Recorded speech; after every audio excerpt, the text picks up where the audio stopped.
There are known knowns, known unknowns, and unknown unknowns. But there are also unknown knowns.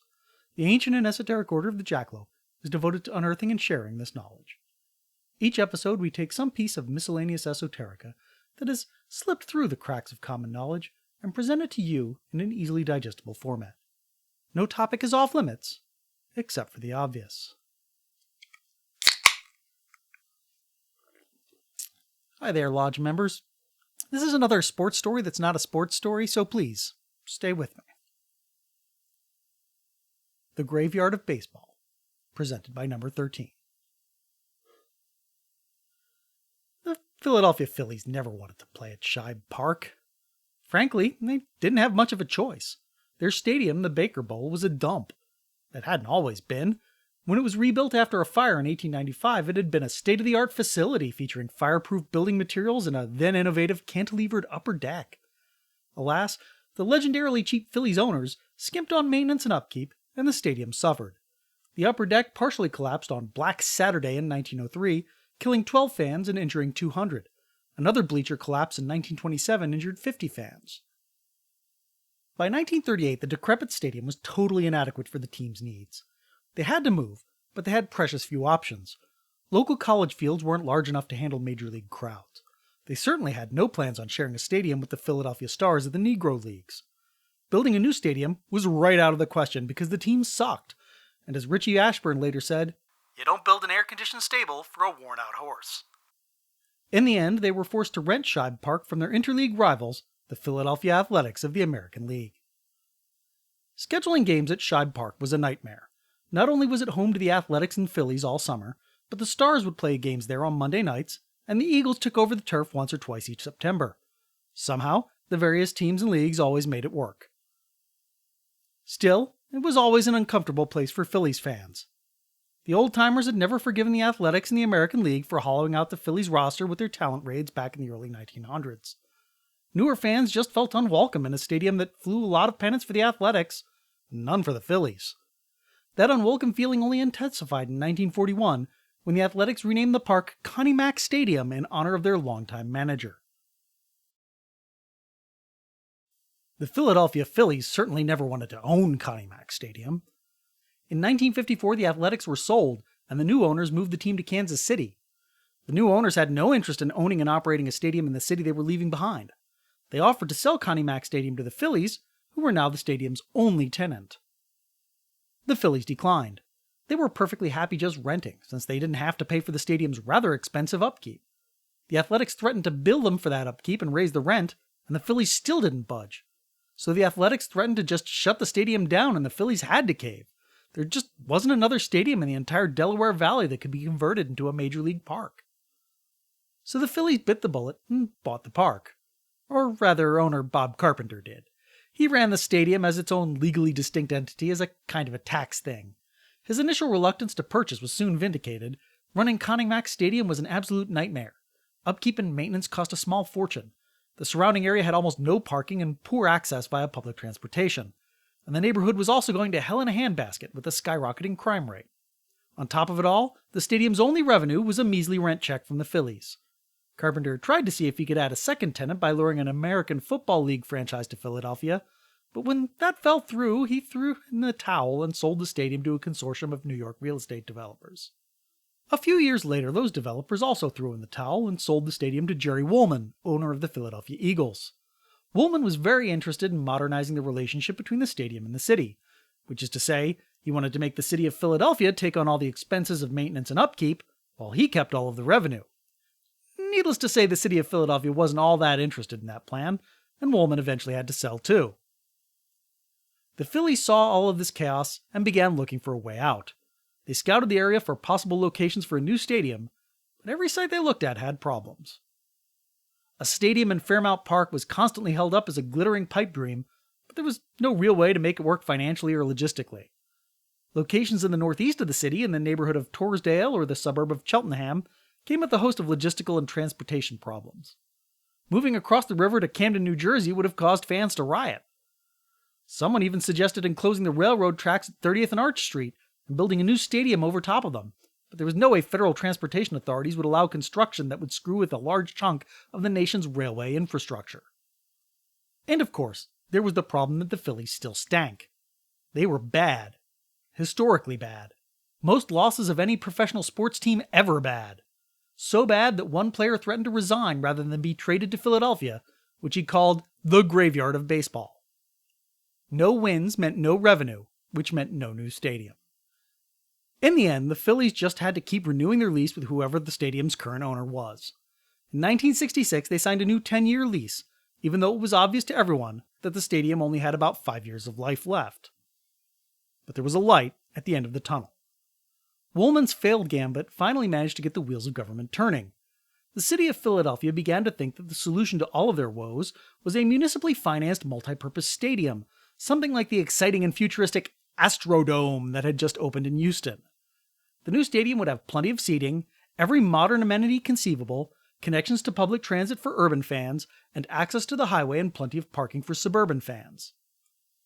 It took a while to convince voters and secure land rights, but they pulled it off. In October 1967, construction of Veterans Stadium at the South Philadelphia Sports Complex began. The original plan was for the Phillies to move to the Vet on opening day 1970. The final home game of the 1969 season on September 28th was billed as a farewell to Connie Mack Stadium. It was a quiet and understated affair, with only 6,875 fans in attendance, most of them old-timers and athletics fans. In the offseason, though, it became clear that the Vet was not going to be ready by opening day, so the team scheduled a month of home games at Connie Mack with the hopes of moving to their new home in May. As April progressed, it soon became clear that the Vet wouldn't be ready by May either, so the Phillies scheduled more games at Connie Mack with the hopes of moving into their new home after the All-Star game. It soon became clear that that wasn't going to happen either. City officials assured the team that one way or another, Veterans Stadium will be ready for opening day 1971. But for now, the Phillies were stuck at Connie Mack Stadium for another year. Enter Bill Giles. Giles was a junior executive with the team and had thrown himself into their marketing and promotion efforts with relish. He had big, splashy ideas to get fans talking about the Phillies. Giles had wanted the 1970 home opener at Connie Mack to be a big event, with fireworks and marching bands and a skydiver in a Phillies uniform landing on the pitcher's mound to deliver game balls to the umpires. Other Phillies executives nixed the idea, preferring to pull out all the stops for their first game in Veterans Stadium. The other executives finally caved when it became clear that the team wouldn't be playing at the Vet until 1971. They would let Giles have his big event at the final home game of the season, October 1st, 1970. Giles had his work cut out for him. The team had been terrible all year and were struggling to stay out of last place in the National League East. That final home series would be against fellow cellar dwellers, the Montreal Expos. It was going to be hard to drum up attendance for a game that was all but guaranteed to be a stinker. Giles did his level best, promising the farewell to Connie Mack Stadium would be a night to remember. There would be marching bands and fireworks, all-stars and old-timers. There would be promotional giveaways for all fans before the game, and after the game, stadium memorabilia and a new Ford Mustang would be raffled off. Then City Council President Paul Dortona would land in the Arco Go Patrol helicopter to fly home plate over to the Vet to signal the start of a new era. On Tuesday, September 29th, the Phils dropped the first game of the series 3-10. Only 1,055 fans turned up to watch the loss, one of the smallest crowds Connie Mack Stadium had ever seen. In the fans' defense, it was a weeknight, and a very cold one at that. The night of Wednesday, September 30th wasn't half as chilly, so 1,186 fans turned up to watch the Phils drop the second game of the series, 4-5. That loss officially put the team in last place, and their only way out was to win the season closer. And then, on Thursday, October 1st, it was finally time for what the Phillies had been calling Operation Split. No one had high hopes for the game, so it was a bit of a shock when some 31,822 fans turned up. That was almost triple the attendance of the average Phillies game, and several thousand more fans than the next closest game. It turns out, advertising actually works. Things did get off to a bit of a rough start. Before the game, Joseph Sahaki of Exton, PA, was stabbed in the back by another fan while he was purchasing a ticket at the box office. Sahaki was rushed to Temple University Hospital, stitched up, and was in his seat for the first pitch. It did sort of set the tone for things to come, though. All fans entering the ballpark were given a souvenir sleet slat stamped with the date and the phrase, "I was there."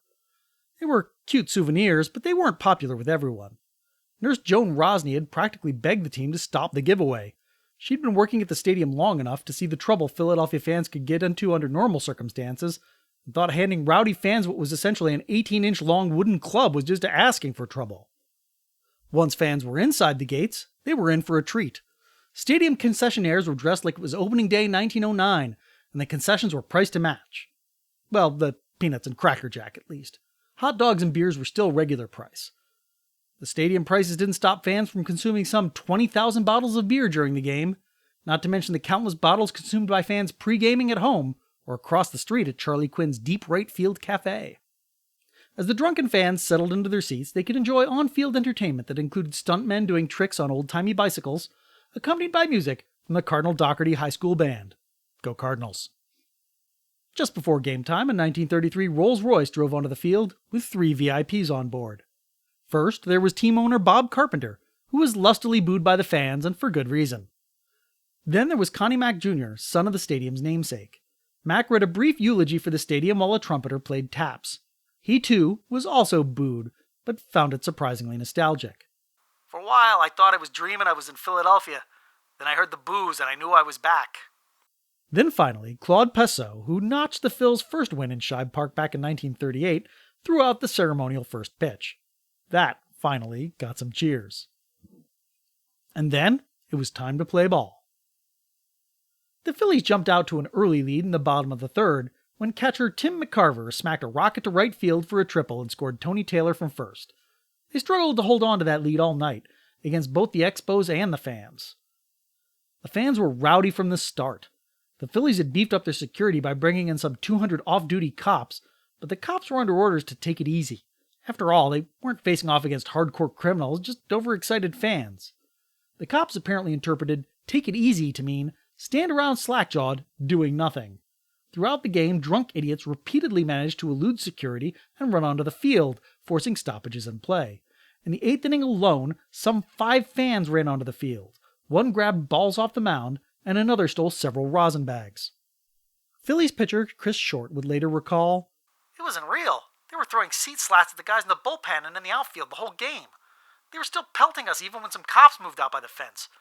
I got hit in the foot by beer cans twice, both thrown by the same guy. Jackie Donnelly, the guy who shags the fly balls, got hit in the head with one of those big bolts that hold the seats down." Wait, an industrial-sized bolt? Where the heck did that come from? Well, from the beginning of the game, fans had been attacking stadium seats, which they viewed as the ultimate souvenir.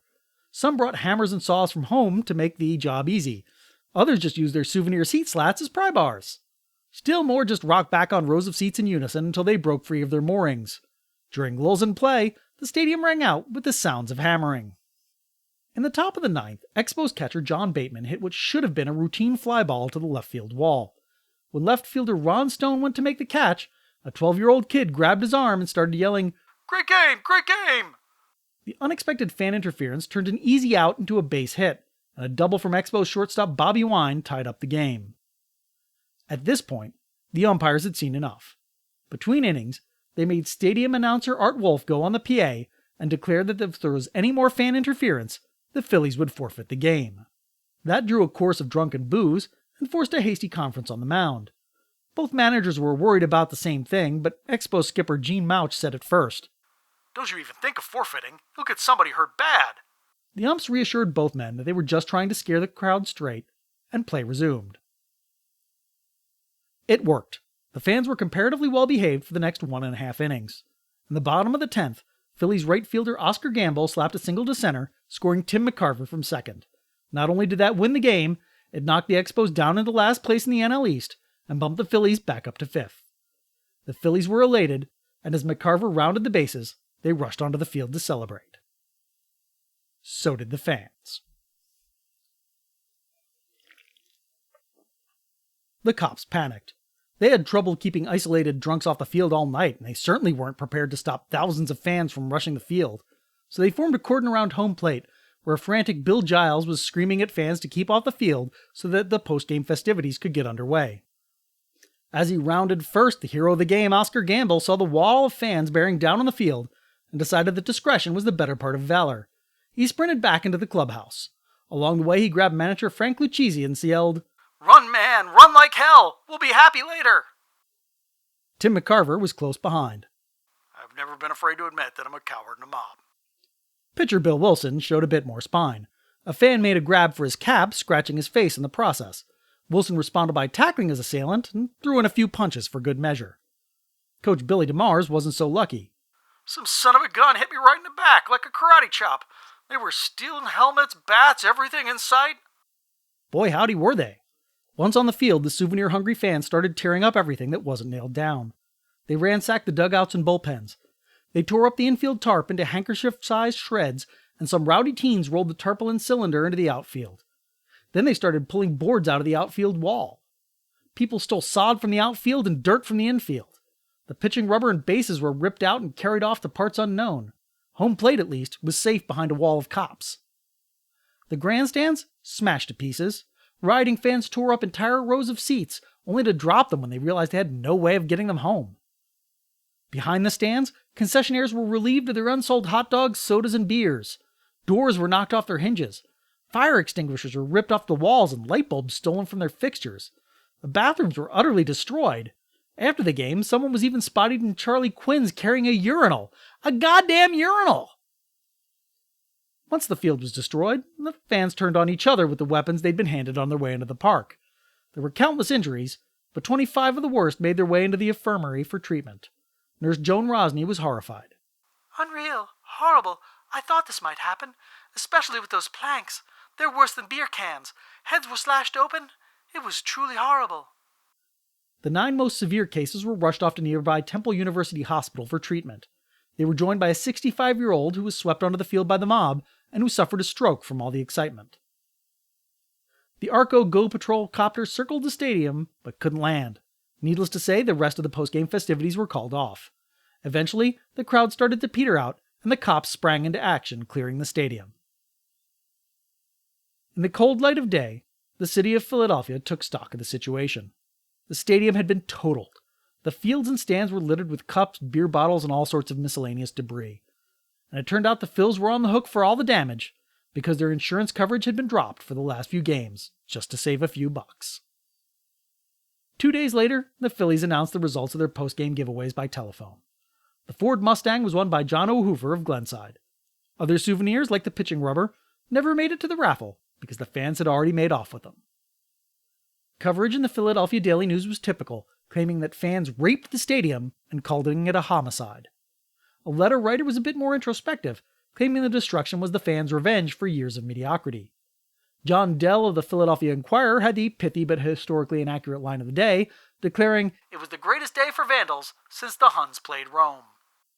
Everyone agreed it was a shameful day for Philadelphia sports and reflected poorly on the city as a whole, and that it would never happen again.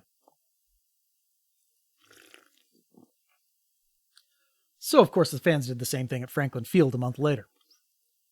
On November 23rd, the Eagles played the New York Giants on Monday Night Football. It was a close game that ended after midnight, and when the Eagles finally won, the fans rioted. They pulled up the goalposts out of their foundation, tore up the synthetic turf, and carried off every souvenir they could get their hands on. Astoundingly, it wasn't even the Eagles' final game at Franklin Field. They had one more home game to play against the Pittsburgh Steelers on December 20th. That time, the cops turned out in force and were under orders not to take it easy. Unsurprisingly, the crowd behaved, and the last Eagles game at Franklin Field went off without a hitch. After the looting, the stadium was cleaned but not repaired. It sat there, a reminder of Philadelphia's shame. On August 20th, 1971, some evangelists rented the field for an old-fashioned tent revival. 2 young boys snuck in to watch the Holy Rollers set up, and while they were there, they lit a small fire just for kicks. That fire grew into a 5-alarm blaze that destroyed the roof, leaving behind a bundled hulk and an eyesore. At least Connie Mack wasn't there to see it. In an ironic twist, on that very day the statue of the athletics manager that had stood outside of the stadium was across town being rededicated in front of Veterans Stadium. The rusting and burned out hulk of the stadium stood for several years, just generically being an eyesore. On June 22, 1976, Connie Mack Stadium was finally torn down by wrecking balls. Today, its former location is a church. Philadelphia fans still remain the worst. Key sources for this episode include contemporary newspaper reports from the Philadelphia Inquirer and Philadelphia Daily News, and Bruce Kuklik's most excellent To Everything a Season, Shibe Park in Urban Philadelphia, 1909 to 1976. Seriously, it's a great read, and I heartily recommend it to anyone who loves baseball and baseball-adjacent things. And that's all for this week, Lodge members. We'll be back in 2 weeks with a little experiment, a 3-part series that will drop on a weekly basis that we're calling Westward Huss. See you then. The Graveyard of Baseball was written and produced by David White for the Ancient and Esoteric Order of the Jackalope and is released under a Creative Commons Attribution Non-Commercial Share-alike 4.0 International License. All rights reserved, all wrongs reversed. The script for this episode, with sources, links, and more, can be found on our website, orderofthejackalope.com. That's Order of the Jackalope, with hyphens between the words. Do you have opinions about this episode? Why not share them over on our Discord server, The Warren? There's a link in the show notes and over on our website. Or tag one of our social media accounts. We can be found at Order Jackalope on Twitter, Instagram, Reddit, and Tumblr. If social media is not your thing, send us an email at jackalope@orderofthejackalope.com. We're looking for new lodge members. We'll initiate anyone into the secret mysteries if they share a secret mystery of their own first. Visit our website and click Join Us for more information.